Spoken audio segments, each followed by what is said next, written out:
The content of this video are for educational purpose only and not intended to give any buy, sell or hold advice. Wherever any stock or mutual fund name is mentioned, this is for educational purpose only. Share market and investment can be risky. Please read the offer documents carefully before investing and take professional advice before making any decision. दोस्तों नमस्ते।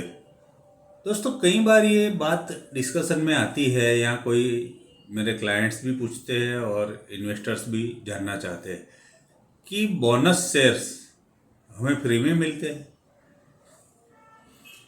देखिए, bonus share ये आपका हक है और company वो दे रही है, लेकिन आपका ओवरऑल इन्वेस्टमेंट इसमें कोई चेंज होता नहीं है।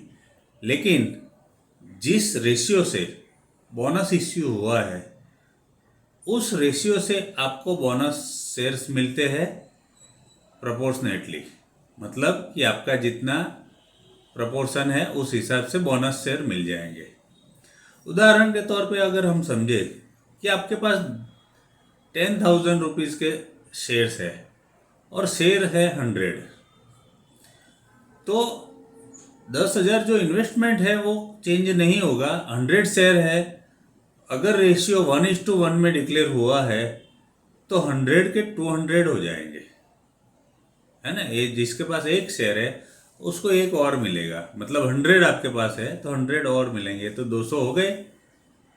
अब फायदा क्या हुआ, आपका शेयर जब 100 थे वो 200 हो जाएंगे तो उसकी प्राइस समझो कि 300 रुपया है। शेयर की प्राइस 300 रुपया थी बोनस से पहले। यहाँ उसकी एक्स डेट आ जाएगी। एक्स डेट यानी कि रिकॉर्ड डेट होती है। उस दिन तक जिसके पास जिनके अकाउंट में ये शेयर होंगे उनको 1:1 बोनस मिलेगा। तो उस डेट के बाद इमीडिएटली वो शेयर का प्राइस अगर 1:1 रेशियो में हुआ है बोनस तो आधा हो जाएगा। यानी कि अगर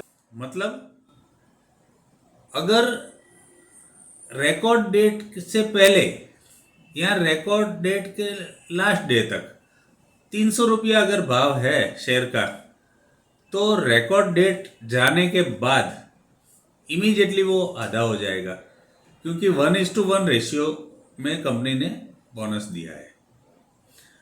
मतलब आपके पास 100 शेयर होंगे तो 200 हो जाएंगे। तो यहाँ बाजार भाव है वो 300 है तो 150 हो जाएगा। तो वैसे देखे तो कोई फायदा नहीं है, लेकिन क्योंकि कंपनी के शेयर प्राइस आधी हो जाती है, ये तो हमने छोटा उदाहरण लिया। समझो 10,000 भाव वाला शेयर था तो 5,000 का हो जाता है, 5,000 वाला है तो 2,500 का हो जाएगा। तो रिटेल इन्वेस्टर की खरीदने की शक्ति बढ़ जाती है। रिटेल इन्वेस्टर जितना कम प्राइस का हो उतना उसे खरीदने के लिए ज़्यादा कोशिश करता है, खरीदना उसको अच्छा लगता है। उसकी अफोर्डेबिलिटी मतलब उसके पास जो फंड होता है उसमें वो खरीदने के लायक बन जाता है, खरीद सकता है।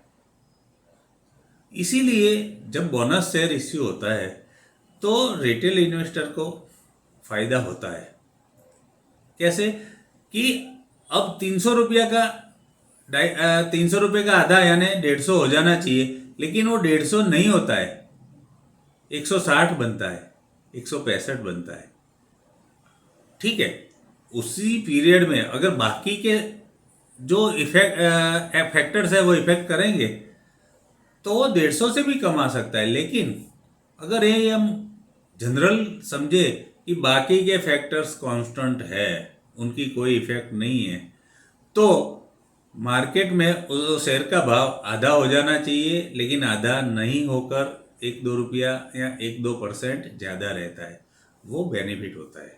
दूसरा, अगर उस पर कोई डिविडेंड डिक्लेयर हुआ है और पर शेयर डिविडेंड है तो वो आपके 100 शेयर थे उसके सामने 200 हो गए, तो 200 के सामने आपको डिविडेंड मिलेगा।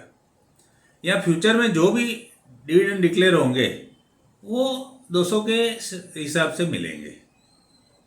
तो ये मेन बेनिफिट है। तीसरा, जो कंपनी बोनस इश्यू करती है उसकी क्रेडिबिलिटी बढ़ती है। कंपनी अच्छा काम कर रही है ऐसी जनरल इंप्रेशन मार्केट में जाती है। दूसरा, प्रॉफिटेबिलिटी में ग्रोथ होगा फ्यूचर में, ऐसा एक माइंड बनता है लोगों का। तो जो जो कंपनी बोनस शेयर इश्यू करती है उनको अच्छी नज़रों से देखा जाता है, लेकिन उसकी बैलेंस शीट में अगर देखें तो ओवरऑल नेटवर्थ में कोई फर्क नहीं पड़ता। जो रिजर्व्स है उसमें से फंड निकल के कैपिटल में चला जाएगा, तो वहाँ फर्क नहीं पड़ता, लेकिन लोगों के माइंड में, मार्केट में इफेक्ट होती है और उस वजह से बोनस शेयर को अच्छा माना जाता है, लोग खुश होते हैं। और जिसमें बोनस शेयर डिक्लेयर होते हैं तो जैसे ही डिक्लेयर होते हैं प्राइस बढ़ना शुरू हो जाता है।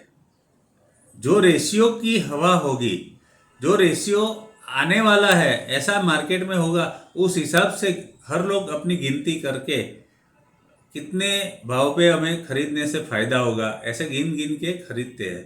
तो आप जब भी अगर चार्ट देखोगे या प्राइस एक्शन देखोगे तो जैसे ही बोनस डिक्लेयर होता है या बोनस डिक्लेयर होने की हवा मार्केट में आती है तो शेयर के भाव बढ़ना शुरू हो जाते हैं। तो ये इफेक्ट है उसकी। और अगर आम आदमी, जनरल इन्वेस्टर, रिटेल इन्वेस्टर थोड़ा सा ध्यान दे, न्यूज़पेपर में ध्यान दे, एनएससी की साइट पे और कोई भी फाइनेंशियल की साइट पे ध्यान देता रहे, तो कौन से शेयर में बोनस आने वाला है ऐसा डिक्लेयर अगर हो रहा है तो तुरंत चार्ट देखो या उसकी प्राइस देखो शेयर की कि कितनी धीरे धीरे धीरे बढ़ना शुरू हो जाएगी। उस टाइम पे आप खरीद लेते हो और रियल में जब रिकॉर्ड डेट आती है वहाँ तक आपको कुछ ना कुछ फ़ायदा हो सकता है। तो ये था बोनस शेयर का। ऐसे ही नेक्स्ट वीडियो मेरा आएगा split of share, right share की क्या इफेक्ट होती है, और ऐसे हर पॉइंट को मैं बताता हूँ, समझाता हूँ, और आपके कोई क्वेश्चन होते हैं तो वो भी मैं सॉल्व करता हूँ। तो आप देख रहे हैं अनिल फॉर इन्वेस्टर्स, और शेयर बाजार की छोटी छोटी बातें, बड़े मुनाफे, उसके अंतर्गत हम शेयर बाजार के क्या क्या टर्म्स होते हैं, क्या पॉइंट्स होते हैं, आप उसको ध्यान में रखोगे, समझोगे तो किस तरह से फ़ायदा होगा वो बताते हैं। तो आप हमारी चैनल को सब्सक्राइब कीजिए, दोस्तों के साथ शेयर कीजिए और रेगुलरली देखते रहिए। थैंक यू दोस्तों।